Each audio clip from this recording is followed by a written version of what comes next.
नमस्कार मित्रों, जैसा कि बीए भाग प्रथम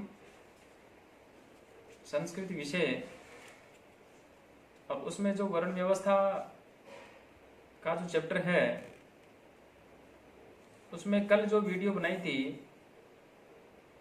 ब्राह्मण है क्षत्रिय है, ये दो वर्णों के संदर्भ में जो है विस्तार से चर्चा कल वाली वीडियो में हो चुकी थी।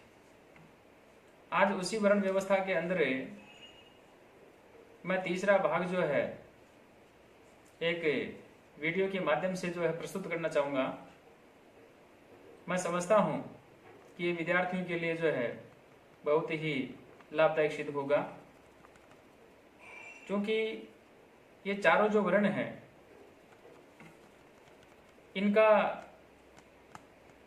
जो भी वर्णन आता है, भले ही वो उत्पत्ति के संदर्भ में हो, भले ही वो विकास क्रम के संदर्भ में हो, भले ही ब्राह्मण क्षत्रिय वैश्य जो है उनके प्रमुख कर्तव्यों के संदर्भ में हो, इनसे जुड़े हुए जो क्वेश्चंस हैं वो प्रतियोगी परीक्षाओं के अंदर जो है आम तौर पर आते रहते हैं। तो ये सुनने में थोड़ा सरल जरूर लगता है कि ब्राह्मण क्षत्रिय वैसे और शूद्र जो वर्ण है इनके विषय में क्या यहाँ पर ऑनलाइन जो क्लासें हैं ये दे रहे हैं या क्या वीडियो बना रहे हैं, परंतु जो प्रतियोगी परीक्षाएं होती हैं उनके लिए ये चारों जो वर्ण हैं ये बहुत ही महत्वपूर्ण सिद्ध होते हैं, क्योंकि फर्स्ट ग्रेड के अंदर इसमें से 7-8 क्वेश्चन आते हैं, सेकंड ग्रेड के अंदर इसमें 7-8 क्वेश्चन आते हैं, रीट के अंदर क्वेश्चन आते रहते हैं, आरएस के अंदर क्वेश्चन आते रहते हैं। इसलिए ये चैप्टर जो है अति महत्वपूर्ण जो है हो जाता है। तो मैं बहुत ज्यादा भूमिका न बनाते हुए डायरेक्ट मैं बिंदु के ऊपर आता हूं। वैश्य वर्ण यानी वैश्य की उत्पत्ति के संदर्भ में हम पहले चर्चा कर चुके हैं। जो भी सिद्धांत रहे हैं ऋग्वेद के अंदर जो पुरुष सूक्त है उसके अंदर जो 10/90 है वहां पर जो चर्चा की गई है वहां पर उसके संदर्भ में चर्चा कर चुके हैं। तो मान्यता के अनुसार जो ब्रह्मा है और वेद की चर्चा करें तो एक विराट पुरुष है, उसके उदर से उत्पन्न वैश्य वर्ण जो है अपने उदर की पूर्ति के साथ साथ समाज की अर्थव्यवस्था एवं भरण पोषण का भार जो है वो वहन करते थे। वे अपने सतत प्रयत्नों द्वारा समाज एवं राज्य को आर्थिक सुदृढ़ता प्रदान करते थे। उनके प्रमुख कर्तव्यों में कृषि कर्म है, पशुपालन है, व्यापार है, उद्योग धंधे हैं तथा दान आदि जो थे। वैश्य वर्ण को वेदों के अध्ययन का अधिकार भी प्राप्त था। वे जो कुछ भी उत्पन्न करते थे उस पर समाज व राज्य का पूर्ण अधिकार था। अपनी आय का कुछ अंश उन्हें राज्य को आयकर के रूप में जो है वो देना पड़ता था। वैश्य वर्ण आर्थिक समृद्धि तथा विकास के लिए वे यज्ञों का आयोजन जो है वो भी करते थे। कौटिल्य के अनुसार जो वैश्य वर्ण है उनके कर्तव्य के संदर्भ में कहा गया अध्ययन करना, भजन करना, दान देना, ये उनके प्रमुख कर्तव्य, और कृषि सेवा या कृषि कार्य, गौरक्षा, वाणिज्य उनके स्वाभाविक जो है ये कर्म थे यानी कार्य थे। प्रमुख कर्तव्य पशुओं की रक्षा करना, दान देना, यज्ञ करना, वेद पढ़ना, व्यापार करना, ब्याज लेना तथा कृषि कर्म में वैश्यों के कर्तव्य जो है वो थे। प्रायः ब्राह्मणों और क्षत्रियों की सेवा द्वारा भी वह जीविका चला सकता था। विभिन्न व्यवसायों, उद्योगों एवं व्यापार करने के कारण वैश्यों में 5 श्रेणियां बन गई।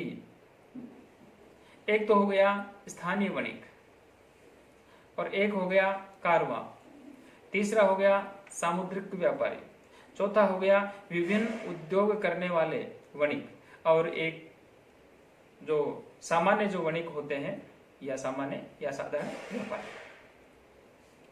तो इस प्रकार से जो वैश्य वर्ण है, वैश्य वर्ण के जो प्रमुख कर्तव्य थे वो इस प्रकार से थे, और ऐसे उनका जो है विभाजन जो वो किया हुआ था।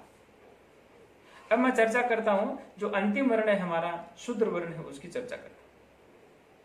यानी एक तरह से हम ये कहें कि भाई शूद्र जो है ये समाज का एक तरह से पैर यदि कहें, यानी कुल मिलाकर ये कह सकते कि बिना पैरों के जैसे व्यक्ति नहीं चल सकता, ठीक उसी प्रकार से बिना शूद्र वर्ण के जो है कोई भी समाज जो है वो प्रोग्रेस नहीं कर सकता, या आगे नहीं बढ़ सकता, या चल नहीं सकता, उन्नति नहीं कर सकता। बहुत सारे कारण इसके पीछे हो सकते हैं।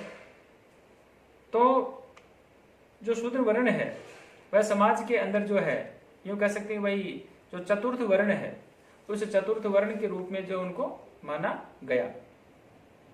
अर्थात शूद्र वर्ण जो है उनकी स्थिति जो है वह बहुत ही निम्नतम थी। इनको पतित तथा हमेशा हेय माना जाता था, घृणित दृष्टि से उनको देखा जाता था। अधिकार एवं प्रतिष्ठा से वंचित शूद्रों की तुलना जो है वो पशुओं से की गई।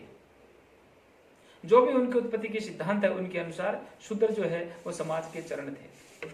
दो चीजें यहाँ पे पॉजिटिव यदि बात सोचे तो ये कि यदि व्यक्ति के पैर ही नहीं होते तो व्यक्ति कैसे चल पाएगा, उसी प्रकार से समाज के यदि चरण नहीं है तो समाज कैसे प्रोग्रेस कर पाएगा।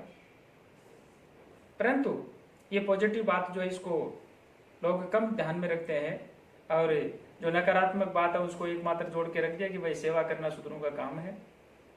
तो जब अपने ग्रंथों के अंदर शूद्र जो है उसको समाज के चरण के रूप में जब माना गया है, उसी प्रकार से उनकी जो मान्यता है वो भी कहीं न कहीं जो है उसी प्रकार से होनी चाहिए। तो शूद्र जो वर्ण है, शूद्र वर्ण के लिए जिस प्रकार से या जिस तरह से व्यक्ति के शरीर का संपूर्ण भार जो है चरणों पर होता है, ठीक उसी प्रकार से समाज की सेवा का पूरा भार जो है वो शूद्रों पर था। मनु के अनुसार शूद्रों का एक मात्र कर्तव्य था, और वो था तीनों वर्णों की सेवा करना। शूद्र पूर्ण रूप से द्विजों की दया के ऊपर निर्भर था। वे अन्य तीनों वर्णों द्वारा जो भी परित्यक्त वस्तुएं थी, जिसको हम छोड़ी हुई वस्तुएं कह सकते हैं, उनका उपयोग करते थे। सेवा के बदले में उन्हें जूठन यानी जूठा अन्न जो है, पुराने वस्त्र जो है, धान के पुआल जो है, पुराने बर्तन जो है, टूटी फूटी खाट जो है आदि दिए जाते थे। प्रथम वर्ण की सेवा करना शूद्रों का सौभाग्य सूचक था, यानी ब्राह्मण वर्ण है उसकी यदि वो सेवा करेंगे तो ये उनके लिए बहुत सौभाग्य का विषय होता था। आपातकाल में वह भोजन बनाने, कपड़ा बनाने तथा बढ़ई के कार्य सम्मिलित थे। महाभारत के अनुसार युधिष्ठिर ने राजस्व यज्ञ के अंदर शूद्रों को भी आमंत्रित किया था।